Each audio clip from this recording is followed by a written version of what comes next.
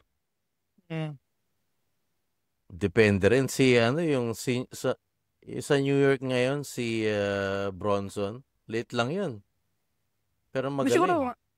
ang sinasabi siguro nito information na to pare, hindi naman pangkalahatan pero majority parang. Feel ko rin gano'n. Parang almost. Kasi natandaan ko yung Memphis Grizzlies, meron silang player na draft si Kenny Lofton. Kailan lang yun? Siguro couple of years back, tol. Tangina siya yung paglaro, tol, parang Charles Barkley, Bardagul, man. Actually, wala pa. Ano na? Charles Barkley, no? Sir Charles! Tingnan mo, kung makikita ng highlights, tingnan mo, Kenny Lofton Jr. Tol, yung mga mapapayat na sentro, hindi makaporma sa kanya, tol. 6'6 lang siya, kinakalaban niya 7'1. Low post na kasi papayat, di ba? Isa, tol, Charles Barkley yung hugis ng katawan niya. So, natutulak niya. Hawilan niya, tol, nahusog niya. Ang pangalan niya? Kenny Kenny Lofton Jr. Yun yung yung era na na natatanda Parang ko pag no-look naghaharap scene Charles Barkley yan. Yun yung era na No-look pag scene. natatanda ko pag naghaharap si Dennis Rodman tsaka si Charles Barkley, parang di mo alam kung may mangyayaring masama lagi. Ito ba yung sa Chaos, no? Memphis Grizzlies, pare? Yachong, man. Ay, oo, laki niya, man. Holy. Bardagul. 6'6 lang yan, tol. Hindi kaya ganun katangkad, pero tanang Bardagul maglaro yan. Talaga siya, defensive player talaga siya per se. Hindi to old school type paglaro. Low post, gagamit katawan, babanggain ka sa loob. Ganun siya maglaro, tol, man. Mabangis yung mga ganong player, man. Oo. Jamie Santos style, man. Marunong gamitin yung height. Yun din namimiss ko sa Pilipinas eh. Sila Alvin Patrimonio nun, di ba? Ni Alison Pasaito, no? Mga ganun, tangin na yan. Gusto ko si Wilmer Ong. Ngayon Wilmer Ong! yata sila Aura na yata yung galaro eh. Meron yan meron nung nakapasok ako nun sa PUP tapos nanonood ako ng mga varsitarian. Meron silang player na parang 6'9", 6'10", pero hindi siya magaling. Ang sabi lang sa kanya nung parang nila, talagang main player nila, yung star player nila. Sabi, pag hawak mo yung bola, wag mong ilalagay sa dibdib mo. Lagi mong itataas kasi matangkad ka. Konting ikot mo lang, ayan na yung ring, igaganon mo na lang. Wag mo sanayin sarili mo nasa baba lagi yung bola kasi maaagaw dahil mabagal ka eh. Which is totoo nung naglalaro kasi hindi ko alam parang sa isip niya putang ako eh. Point guard ako eh. Maraming ganun. Sentro gusto maging forward. Sentro gusto maging point guard. Yun talaga sinabi sa Isip akin. mo yung height. Yung height niya 6'10" na ganun kalaki si Magic Johnson na point guard. May isip mo yun. Hindi, yun naman pare talaga yun eh. Skills and talent yun. Na hinasa ng isang katerbang practice. Pero ito kasi parang nung nakita ko to, parang siguro mga 3 linggo lang niya lang na-discover na pwede pala sa basketball. Parang pare. Sa nakita pare, 6'9", ang talon niya parang lata nitong beer na to, ganyan. No, kala ko ga-blade eh. Nakadapa pa yung blade. Tapos payat pang bata. Tapos, pero ang nakakatawa pare, ganun yung talon niya dahil 6'9" siya, abot niya yung ring. Yeah, tama naman. Kaya sinabihan nga siya nung star player ng PUP na wag mo ilalagay sa dibdib mo, lagi mo itataas. Pag ikot mo, ayan na yung ring, idutukwang mo na lang yung kamay mo, wala makakaabot sa niya. Ang hilig pumetso sa labas. Dirk nga eh. Dirk Nowitzki nga eh. Shout out kay Dirk. The Dirk. Kailangan natin maging guest si Dirk. Scheiße. Pare. Scheiße. kung sakaling maging guest natin para si Dirk Nowitzki, ano yung mga certain na gusto nyo itanong sa kanya ton? Dirk, gano'ng kalaki titi mo? Tapos ng mouth, Jake. Ito na nata. Ganito ba? Ganito ba, Dirk? Ganito ba? Ganyan ba?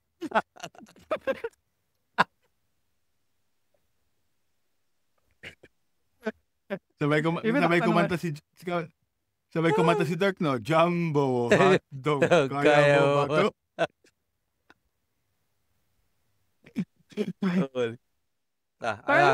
Speaking of ganyan ba? Kung saan tayo napupunta. Okay. Side step ulit ako sa pangkwento. Okay. Ito pare, classmate ko to. Ano to pare? Pakilala mo na. Si Teresa. Teresa, taga PUP. Hello. Teresa. Hi, Teresa. Okay. Classmate ko to sa PUP ng college day. Tapos, nanonood kami ng base. Ano to pare? Religiosa. Tapos yung, meron siyang crush ng dati na naglalaro sa PUP nun. Kung alam ko kung saan mapupunta to. Okay, sige. O taka na pare, nung lagi nakakashit niya na lahat, yung, siya na talagang amazing talaga. Magaling talaga eh. Maya narinig ko siya conversation, sabi niya. Ang galing niya, no? Gano'n kaya kalaki titi niya?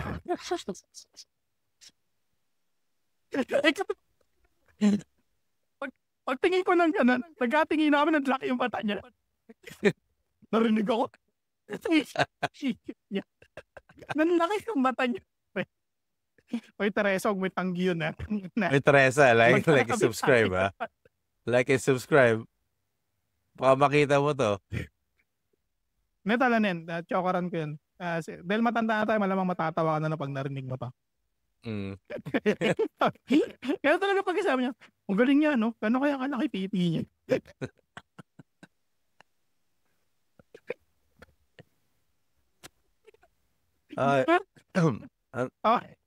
Moving on. Focus. Okay, number 9 pare. Kumaga wala raw nagbibigay ng bigger picture sa isang laro. Kumaga walang storyline. Hindi kagaya ng kuwari nila Michael Jordan, di ba? Yung commercial pare, yung kumaga yung nalala mo yung commercial niya na dadunk siya ng championship. Ano bang sabi ng the Emperor and his dynasty, parang ganun. Binibigyan nila ng storyline. His airness.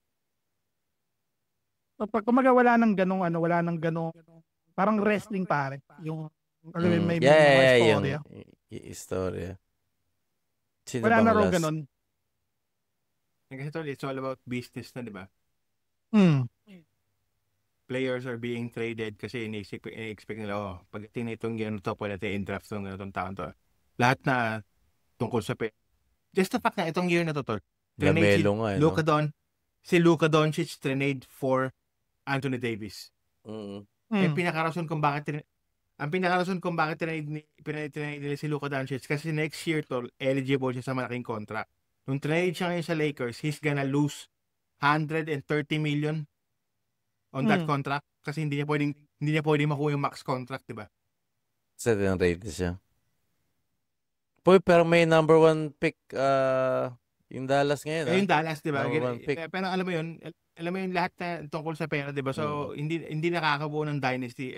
Ang latest dynasty na lang yung yung sa Golden State, di ba? Golden State. Nagkataon lang nagkaroon ng dynasty doon kasi yung mga player, eventually, naging develop sila sa nagkaroon ng magandang chemistry, di ba? Yeah, actually, yung huling dynasty, Golden State. How sad. I'm so sad. Pero yun din kasi yung pinakamalaking problema, no? Wala na rin kasing basketball's biggest rival.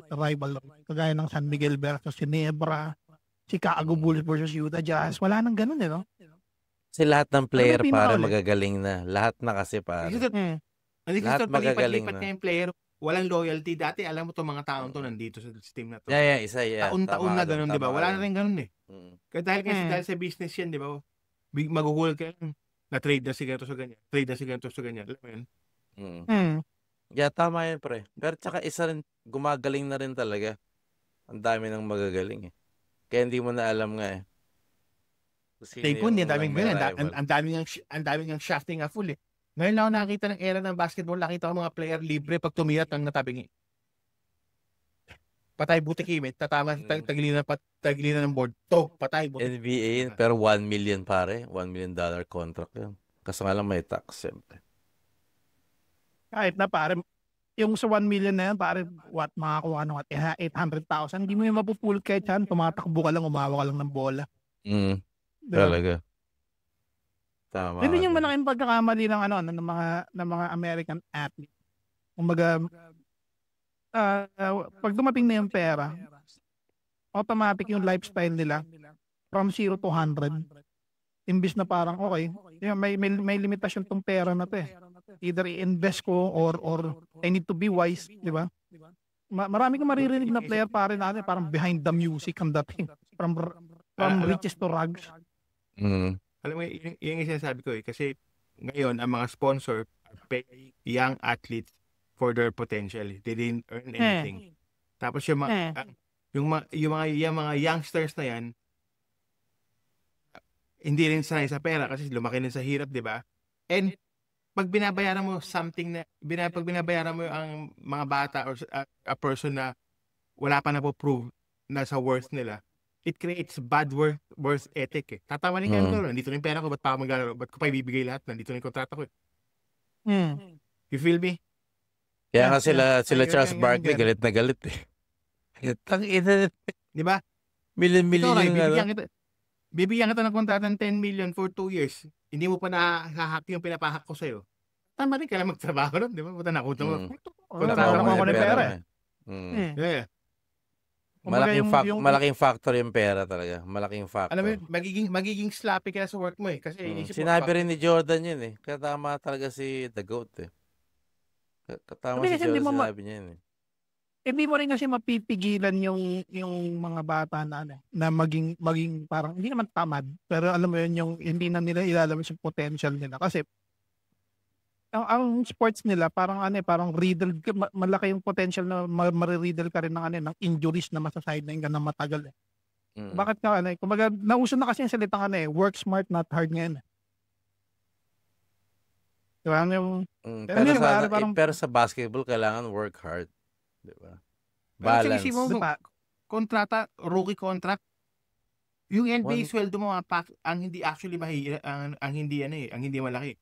Yung kontrata ng sponsor mo katulad Nike, di ba? Yeah. Totoo yan. O, yun ang malaki. 23 ka pa lang, bibigyan ka na 200,000 para sa ganito ano? Alam mo yun? Wala ka pa na proof, di ba? Pero siyempre may talo rin sila doon. May talo rin yung Nike nung sabihin ma-injured ka kasi hindi ka na makabalik sa game. May risk pa rin involved.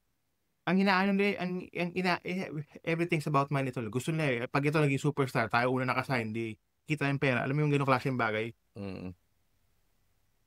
Yun din yung yung one time na inoperan si Kobe Bryant ng 250 million. Na siya yung sinabing highest paid basketball player at that time.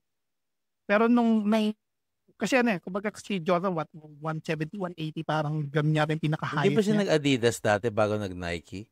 Oo, pero ito nga yung kabiyak pa rin ng kwento. Nung kinumpara yung net worth ni Kobe Bryant kay Michael Jordan, si Michael Jordan parang nag-net worth siya sa sponsorship niya lang. Unang sponsorship niya ng Nike hanggang sa mag-retire siya ng 540 million. Oh my God. Sipin mo yun pare, meron siyang 170 aside sa NBA, tapos meron siyang 540. Mas may shoes pa. Ngayon, isipin mo ngayon pare, malaking conglomerate ngayon ang Jordan brand. Kumbaga parang hinihiwalay na siya sa Nike. $1 billion na ngayon, hindi ko alam kung gaano karaming $1 billion ang Jordan brand, pero $1 billion siya ngayon. Grabe. Billion yan. Lahat gusto parang yan. Kaya nga ngayon yung mga bata, naintindihan ko kung bakit nakapokus sila sa kung bigyan nyo ako ng 20 million dito sa paglaro dito, pero sponsorship ko 100 million. Yeah, gustuhin ko yun. Ito pare, medyo controversial na kung bakit daw overrated ang basketball. Kasi yung potential na ma-injure yung hindi pare. Napagkwento natin kanina kasi yung potential na ma-injure yung mga player Malaking-malaki. Kuwari, may paborito kang player na ini-expect mong maglalaro sa buong season, masa-sideline dahil sa injury. Madalas daw nangyayari. Kaya maraming nang Totoo yan. manood ng basketball. Depende pa sa injury. Minsan yung natandaan yung nabalian si Paul George, nabali yung alulod ni Paul Oh. George. Yeah, ay puta.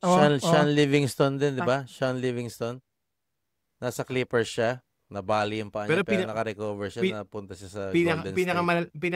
Pinakamalalang nakita ko niya yung sa college, man. Yung lumabas yung buto. Yung nabali yung alulod, yung lumabas yung buto, man. Jesus Christ, man. Hindi pa niya sarili. Hindi pa talagang freak accident yan, tol. Bakit, Pagtalon niya, yung pumake yung kalaban, tumalon siya. Pagbagsak niya, tol, siguro nakas nung grip ng sapatos niya, nauna yung buong timbang niya, di ba? Bali yung alulod niya, man. Oh my God. Sa buong Pero, totoo yun. pero sa buong history ng NBA, PBA o kahit ano pang ng European League, sino yung parang sinasabi niya na kung pwede siyang maglaro ngayon sa team ngayon, malaki pa rin ang potential. Bukod kay Michael Jordan. Ano yung edad niyang matanda? Hindi, yung edad niya nung prime niya. Nung prime? Hmm. Ang dami pwede. May yung ano lang, isang pick lang sa karamihan. Isa lang? Ako, may isip ka kay? Ako meron pare. Ako Sige, gusto ko si Shaq. Gusto ko si Shaq. Si Tim Duncan siya si Shaquille O'Neal. Shaq. Yan din yung pick ko eh. Si Tim Duncan din eh. Ako Tim naman Duncan sa Shaquille O'Neal. Shaq. Ako Shaq. Ako si Gusto ko Tim makita Duncan. si Shaq versus Giannis. Shaq versus sino pa ba? Yung malalaki, mga big man ngayon. Di ba? Kaya natin yung Ako naman si Tim Duncan. Jokic siya, Embiid. Embiid, di ba? Kakainin niya yun. Ako naman si Tim Duncan at saka si Iverson. galing yun. Pero yung Iverson na may ano Alam na mo may ba isa lang? Hindi. Dumalawa na si Kuya ka eh. Hindi naman kami pwede pareho sa Tim Duncan eh. So Iverson ako. Pero Okay.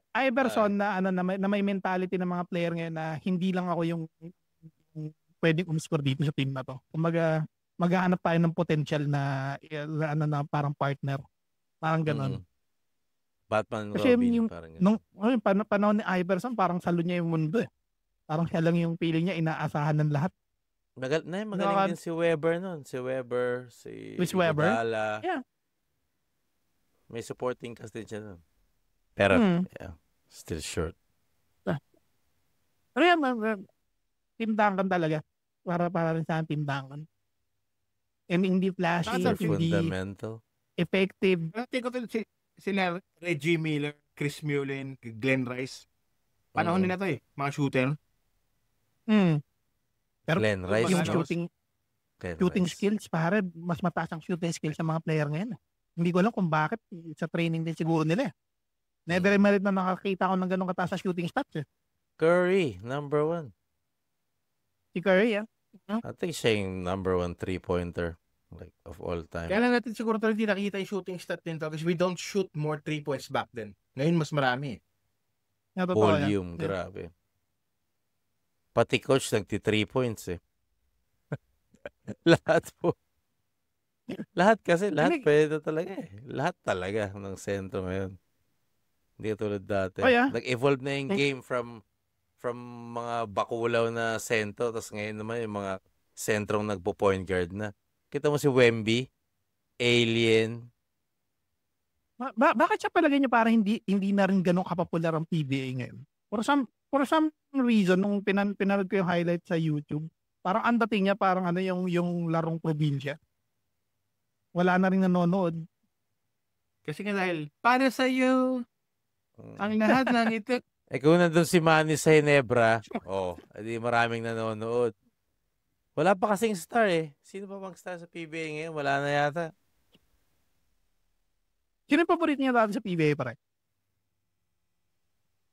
Danny Ildefonso. Yan, magaling. Ikaw, Jake? Paborito? Old school o Old school, bago. gusto ko lang sila sila Ginebra. Gusto ko si The Captain. Gusto ko yung Alvin. Si? Calvin Abueva. Baka ano ako, maka-acid ako laba ako. Oh, yeah. Oo, yeah. Galing din. Oo. Ano ba yun? Talk and text? Talk and text. Yeah, maka-acid ako laba ako nung unang panahon. Hindi ako, Acid nagagalingan ako kaya, no? Sino yung point guard niya? si yung may nunal sa Baldavid. Oo, magaling. Hindi si Baldavid. Yung may nunal sa Magaling mukha. din eh. Oo. Oo. Na kumandidato pare pero natalo. Sino si Jason? Parang hindi. Jason Webb? Kumandidato siya pero natalo. Nakalimutan. Poging lalaki. Nakalimutan ko na anong pangalan. Alan Max. something. Alan. Di ba? Alan, di ba? Yung long Mali hair ako. siya, di ba? Long hair ba siya? Hindi, may sibuko na pre. Nag-coach masama. na yun yan eh. Yeah. And congratulations sa atin pare. Natapos natin Oh my God, yeah. yung buong 10 pre. Si Jonas. Ay, si Jonas. Jonas Timosa. Oo. Oy, Abarientos, Magaling, Baldavid, pero- di ba? Meneses. Behel Meneses, Beren Meneses, oo. Si Jojo Wilmer Lastimosa. Ong. Ayun yung Wilmer Ong? Ngayon ko pa binabagay si Wilmer Ong, parang di nyo kilala si Wilmer Ong ah. Oo, kilala Alam ko si ko, gusto Wilmer Ong. Gusto Si ano, si Pedro si- Limpot. Benny Si Cheng. Locsin, pare. Magaling din. Yeah. Si Mr. Hangman. Asay Tono. Sino ba yung mga Nelson dunkers Masayton. doon? Bong Alvarez. Paras, di ba? Benji Si Bong Paras. Alvarez, no? Sino ba yung mga Ano ba? dumadunk dati, pre? Bong Alvarez. Benji Paras. Bong Alvarez nagdadunk din. Benji Paras, parang team Duncan yun, pare. Oh, pero marami Tamboy rin ni- dunk yun, di ba? Marlo Ano nangyari Aquino. sa anak na ano? Marlo Ay, Aquino. puta, isa nagdadunk sa din, magaling, no? pare. Uy, ayun ang parang close kay Hindi flashy. Abdul Jabbar. Hindi Anong flashy, pangalan parang niya ulit? old school eh, no? Anong pangalan niya ulit, pre? Yung PBA? Sino? Sino? Yung kakabanggit mo lang, parang si Abdul Jakul. Si Marlo Benji Aquino. Paras. Marlo Aquino. Aquino. Nakalimutan ko na yun, Marlo Aquino. Diba? Tapos may ka-teammate siya yung ampaw si EJ File. Putang na niya. EJ File. At saka si ano, Pero at saka Pero si ang Dudots, laki, ano? no? Dudots Jaworski. Dudot sa mga nagsi. Isa rin yun. Walang kwenta. Ang tangin na yun. Ang laki nun, EJ File, di ba? Pero may kapatid, Sigel pa rin. Yeah, yun. Si, Puta, magaling din yun. si Parang Danny si Andy Siegel. Siegel. Tsaka si si Pinisi, Danny pare. magaling tol. Yung nasa San Miguel yung magaling. Yeah, si Danny Siegel Si yun. Danny. Oh. Danny Siegel, Danny Eldefonso, saka si Olsen Racela. Putang ina. Oy, Olsen Racela, no? Puta, parang Sino ba ito ano yung, yun eh. sino Parang ba yung Steve foreignero? Nash. Si Pinisi. Kilala mo yun? Pinisi. Yeah, yung kalbo. Yeah. Yung foreignero, yung violente. Three-pointer yun. Oo, three-pointer yun. Violent. Pong kontrabida sa pelikula eh. Ano ba, mahilig makipagsuntukan, men. Mm-hmm. Si Hector Calma rin gusto ko eh. Ay, Hector mabangis Calma. ninyan, pre. Mabangis ninyan, pre. Hector Calma. Akin na, tol, the more nyo binabanggit yan, the more ako nalulungkot na tumatanda na tayo. Naalala niyo ba yun, tumataya pa tayo ng ending? Kasi PBA, kadugtong yan, ending eh. Di ba? Papataya ka ng ending. And Dito ko speaking of, nagagawin Dito ko yung Maraming beses. doon ka bibili ka ng ending sa kanya, di ba? Okay, taya ka ngayon kayo. Wala kang pera, man. Nagbayad na yung mama mo. Magalit pa na, no? Ay. Oh, ganun. Tama yun. Nagbayad na mama mo. Sige na. O, panalo ako. Hindi. Kasi itong pinili mong score, yung overtime to, hindi to kasana. Dapat pinili mo, patas yun. Tangin nang yung gago yun. Hindi na counted, overtime na raw, gago. Miss Old. speaking of ending, ayaw man naming umalis, pero kailangan. This was one of the most fun pod na nagawa natin. And I think we should go on this route. What do you think, guys? Pare. Yeah. Parang ito na Yeah, yung ako ano, din. parang ito yung magiging parang kaluluwa ng kwentong daw. Kasi parang pinipilit nating kailangan nasa track pero talaga yung kakulitan ng utak natin Talagang pinipilit tayo dukot pa palabas sa topic. Yung mission natin, kailangan natin bumalik. Hindi kasi meron tayo sinusundan na meron tayo sinusundan na. Kailangan natin sundan yun pero talagang ihihila tayo. So, alam mo yung mga cowboy pare, yung nilalaso ka. Oo. Parang ganun yung feeling no? Parang ganun Yung sinasabi ni Bang Point, si Franz Pumaran. Oo, Franz. Hindi. Yung ba yung dito sa bigote? Hindi ba? May nunal yun sa mukha Si Alapag. Jimmy Alapag. Jimmy Alapag. Tangina si Jimmy Alapag, nasa US yun trainer ng Sacramento Kings yun. Ngayon? Yeah, tol, Ben. Ano talaga yun? Englishero yun. Mukha lang hindi Englishero yun. Laking tate yun Laking tate. Nasa talagang coaching staff siya ng Sacramento Kings. Kailangan natin magiging guest si Alapag. Guys, salamat sa mga future listeners, future PBA fans, NBA fans, Jake. fans.